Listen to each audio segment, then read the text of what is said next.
जब बादशाह राजी नहीं था तो उसी वक्त पीछे हट जाना चाहिए था ना। बेटा ये बातें तुम्हारे सोचने की नहीं है। तुम अपने दिमाग को पुरसुकून रखो। दिमाग सुकून में रहेगा तो समझदारी से काम ले सकोगे। मोमिल बेटा, इसे खाना खिला देना।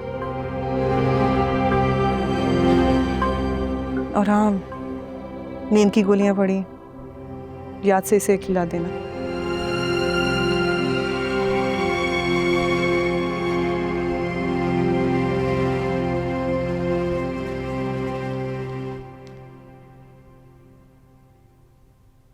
चलो जल्दी से खाना खा लो और नींद की गोली खाकर सो जाना। मेरा फोन कहाँ है? अब क्या जरूरत है उसे फोन करने की? कम से कम तब तक जब तक वो तुमसे माफी नहीं मांग लेता। मेरा क्या होगा? क्या होना है? या शादी होगी या फिर नहीं। अल्लाह ना करे। तुम्हें बताए, मुझे अपने खानदान की सारी कुंवारी बूढ़ियों से डर लगता है। क्यों? अभी तो तुम कह रही थी कि जब वो राजी नहीं था तो पीछे हट जाना चाहिए था। तो मैं ऐसे कह रही थी, दिल में तो मैं बहुत खुश थी। मैंने वो सारी फिल्में और ड्रामे देख रखे हैं जिसमें शौहर पहले राजी नहीं होता लेकिन फिर किसी तरह बीवी से मोहब्बत कर लेता है। लेकिन इसने तो मुझे मौका ही नहीं दिया।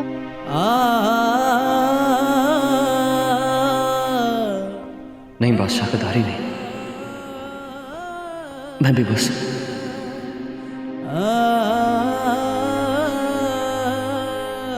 नहीं है कोई वहां।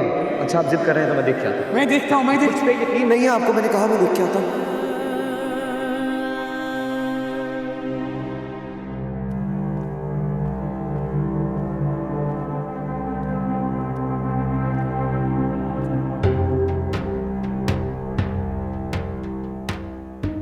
बदनामी बदनामी होती है बादशाह।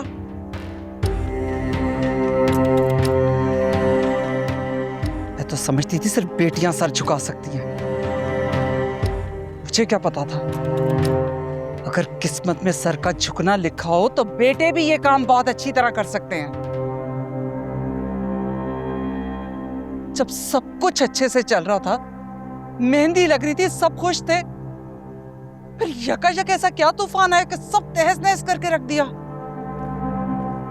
कर रहा था ना मैं शादी,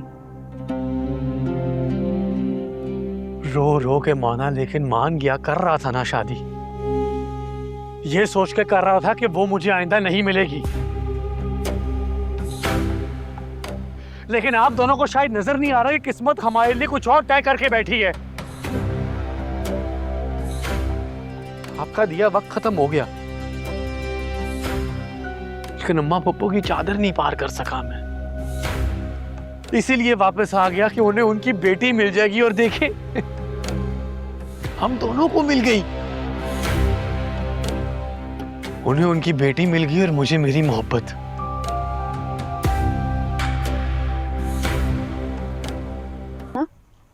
कि मुर्दे जिंदा हो जाए। हाँ, और ऐसा भी कहानियों में होता है कि इतने सालों बिछड़े हुए लोग मिल जाएं, लेकिन कहानी के हर किरदार के साथ मुआवजा नहीं होता।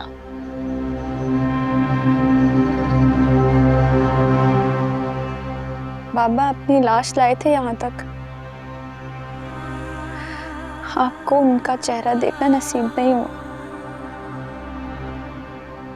बाबा ने क्यों नहीं बताया मुझे कि आप यहाँ इस घर में रहती? आशिक अली अपनी बात का पक्का था। जरूर कोई शर्त या वादा होगा जो जहांदाद ने उससे लिया होगा।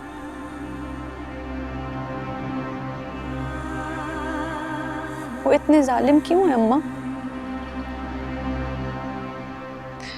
खानदान का बड़ा है ना, इसलिए रस्में निभाकर मोतबर बनना चाहता है। अम्मा, मैं यहाँ नहीं रहना चाहती। गुलाम मुझसे और मैं उससे बहुत मोहब्बत करते हैं। मैं दरबदर हो गई, क्वार्टर में छुप कर रही, लेकिन मुझे कभी इतना खौफ नहीं आया अम्मा जितना आज इस हवेली में आपके आगोश में आ रहा है। गुलाम को भूल जाओ, वो ऐसा कभी नहीं होने देगा। मैं उसे जानती हूँ।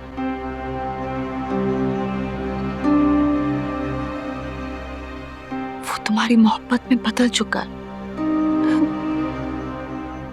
मैं कैसे भूल गई? क्या आप भी तो इसी हवेली की हैं? जिस औरत ने मेरे बाप से अलग होने के बाद अपनी पूरी जिंदगी कैद में काट दी, वो मुझे मेरी मोहब्बत तक कैसे पहुंचाएंगी?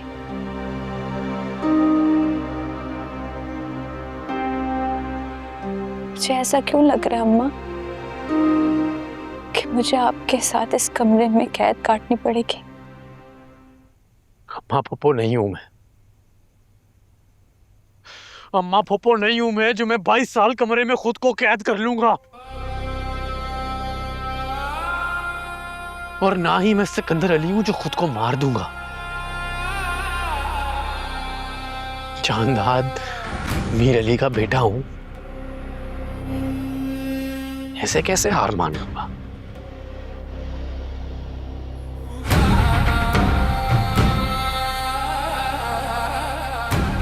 भरे जमाने को छोड़कर एक लड़की से इश्क हुआ मुझे, और वो भी निकली आशिक अली की बेटी।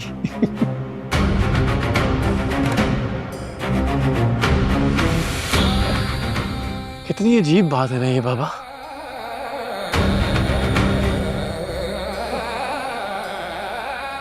जिस लड़की का नामो निशान मिटाने की इतनी कोशिश की गई कि वो घूम फिर के वापस इधर ही आ खड़ी हुई।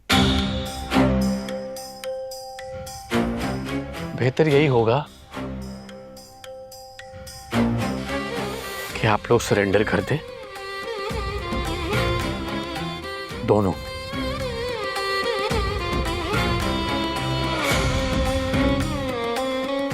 और मेरी शादी कराते सुंदरी से। और खानदान, उसका क्या? हमारी इज्जत का कोई ख्याल नहीं। वो मेरा मसला नहीं है। तो फिर किसका मसला है? तो आप लोगों का बनाया हुआ मसला है।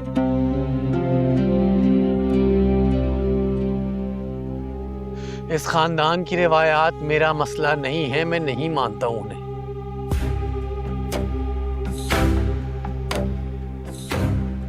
ये सर पे चढ़ा लिया आप लोगों ने इन बातों को।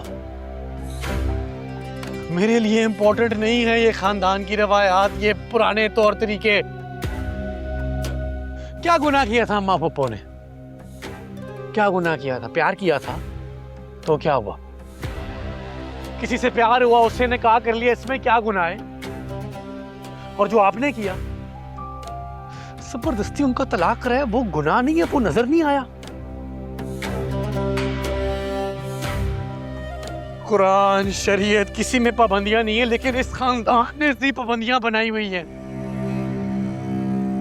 शादी एक फितरी अमल है यार, उस पर भी पाबंदियां लगा दी आप लोगों ने।